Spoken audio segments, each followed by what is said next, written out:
Ambassador, the Chinese President Xi Jinping will be visiting Washington later this year. What do you believe should be on the agenda? Well, I think the two most important things that both the United States and China should look at doing, one is economic, and that is a bilateral investment treaty. I think there's a lot of work that needs to go into such an agreement, and it would take us in very positive directions, which we do need to go toward. I think the second would be how to up our global collaboration specific to the Middle East. We have a huge problem in the Middle East right now. We have nation states deteriorating. We've got large regions that are ungoverned, and it's giving rise to brutal and terrorist behavior. And I think China has a very important role to play there, along with the United States and other regional leaders.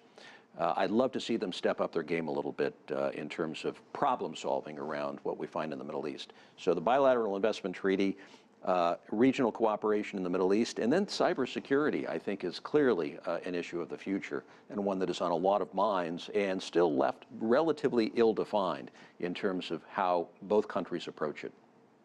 Compared to the time you were in China, you served there as ambassador, what are the significant changes that you've seen? Well, the relationship grows more complicated as we do more and more together, and as there are more and more aspects to the relationship, economic, cultural, political, military, security. It makes for a relationship that then must be managed, and it must be managed on a regular basis, and managed in a way that doesn't fall victim to just drift. It means you have to have a strategy and a vision behind the relationship, and I think today that is more important than ever before. You could kind of let the relationship wander in the early days because the stakes were low.